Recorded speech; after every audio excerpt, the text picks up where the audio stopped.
Mr. President, on the subject of medical research, why have you stopped promoting hydroxychloroquine as a cure? I haven't at all. What do you say I have? We'll see what happens. We've had a lot of very good results, and we had some results that perhaps aren't so good. I don't know. I just read about one, but I also read many times good. So I haven't at all. And it's a great for malaria, for lupus, for other things, and we'll see what it is. But I guess, Deborah, they have many studies going on that, so we'll be able to learn. Yeah, the president was really pushing hydroxychloroquine for a while there, like a lot. What do you have to lose? It's showing real hope. And of course, Fox News repeated those claims and tried to back it up with doctors as well. The president backed off of that and kind of stayed away from it. And so, too, did Fox News. But that was President Trump rejecting the premise that he's backed off pushing this drug as a treatment for the coronavirus. Joining us now is Catherine Ebman. She's the author of the book, Bottle of Lies, the inside story of the generic drug boom, and a contributor to Vanity Fair, for which she has a new exclusive this morning entitled Really Want to Flood New York and New Jersey. Internal documents reveal Team Trump's chloroquine master plan. And Catherine, I mean, you talk about a lot of things in this. Specifically on March 24th, there was an internal consensus statement for the federal government's top interagency working group that clinicians, scientists, experts who really study this for their life, who actually know what they're talking about. And they concluded that this drug really should only be used in trials, that their safety and efficacy was not supported by enough data, and that the drug carried potential risks. That's a pretty strong statement.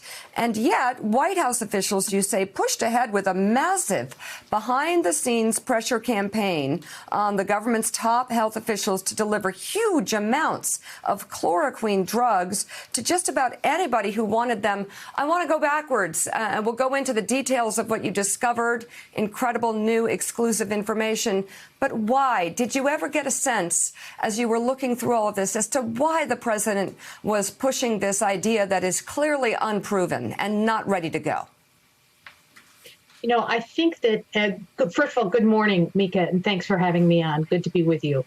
I think the why has yet to be fully understood. You know, there's been some reporting about a profit motive. We have reported that he wanted a win at the podium to say that there was, this good news, this game changer cure. But what is clear is that the White House had an idea that they were going to, flood the zone with these unproven drugs and get them into the hands of essentially anyone who wanted them.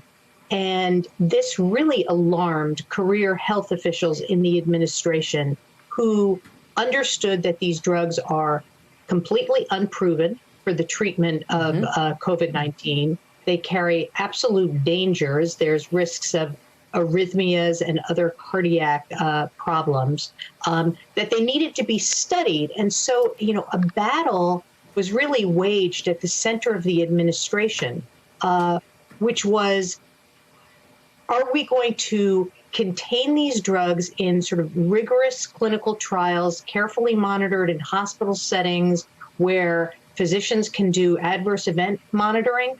Or are we going to push these unproven drugs into pharmacies and make them available to patients with doctors prescribing them off-label? The documents that Vanity Fair obtained shows, we want to flood New York and New Jersey with treatment courses. Let's, ignore the emergency use authorization passed by the FDA, which restricts the chloroquine drugs in the national stockpile to hospital settings. In one email, we have a top official saying the EUA matters not. And the idea was to push these into pharmacies so patients could get them. That meant that those patients were not going to be carefully monitored by physicians in hospital settings. I also understand that patients who actually have conditions that this drug is appropriate for can't get them because there's been a run on all this stuff. I mean, it's caused a number of problems. Gene Robinson, actually, you wrote about this, Gene, saying hydroxychloroquine is the one word that really could, like, sum up this presidency. I suggest that word today could be Lysol, but I'll let you have the next question for Catherine. No, today's word would be Lysol, I would think. And by the way, let's see, we had that poll earlier that showed 23 million people do listen to President Trump on the virus. So anybody who's listening now, please do not dose yourself with hydroxychloroquine. Please do not inject yourself with Lysol or try to get light inside your body. Please don't, just as a public service. But Catherine, the officials who saw that this was crazy, the way this drug was being pushed, did they try to stop it? And what sort of reaction did they get from the White House? Well, they did try to stop it. So initially, when this plan was formed and the idea was to push this drug into pharmacies, and we obtained documents, for example, from the FDA's chief counsel saying, the president wants to announce this plan from the podium. We've really got to push to set this up. And the officials who pushed back wanted to create a rule restricting the chloroquine drugs that were being amassed in the stockpile to hospital setting. And that was the battle. Was this going to be sort of contained within the hospitals, or was this going to be a sort of free-for-all with, patients who felt symptomatic getting prescribed it at their pharmacies with no follow-up to this potentially dangerous drug? So the pushback came around that emergency rule. It was established that it would be limited to hospitals. And then the, Trump administration officials kept pushing against that rule. So even after that rule was passed, we have documents which show, we want to flood New York and New Jersey with treatment courses. We want to distribute to pharmacies. The battle over hydroxychloroquine culminated with the removal of Dr. Rick Bright from the BARDA agency within HHS. He issued a statement saying that he felt he was removed because of this battle. Willie. Hey, Catherine, it's Willie. Guys, just want to ask you quickly about where this idea came from to President Trump. He doesn't typically peruse the New England Journal of Medicine, I think, in his free time looking for treatments to problems. So we know Rudy Giuliani was in his ear pushing this. We know certain Fox News hosts either visited the White House or called him to talk about this as they pushed it on their air. Where did the idea even come from for Donald Trump to raise this? There's been some reporting around this, a couple of bloggers and online things that sort of filtered up to the president. We also know that Larry Ellison, who is the Oracle founder, was talking about this to him. Ellison offered to donate an app which could track patient symptoms, patients who were using these experimental drugs.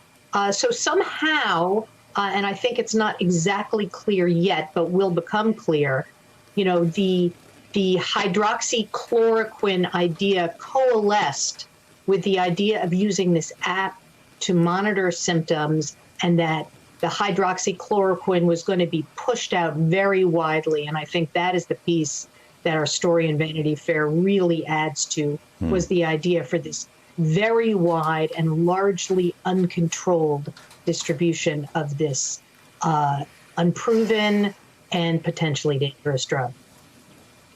Vanity Fair's Catherine Eban, thank you so much for your reporting, your exclusive reporting this morning in Vanity Fair. And coming up, more on yesterday's stunning White House briefing, full of misinformation, to say the least. President Trump appeared to propose injecting disinfectants to treat coronavirus, which had doctors and medical experts and anybody with a logical brain hitting back, calling his words dangerous and irresponsible. We'll show you how the president's suggestions were fact-checked in real time and the mocking headlines from around the world. We're back in 90 seconds. Thanks for checking out MSNBC on YouTube, and make sure you subscribe to stay up to date on the day's biggest stories. And you can click on any of the videos around us to watch more from Morning Joe and MSNBC. Thanks so much for watching.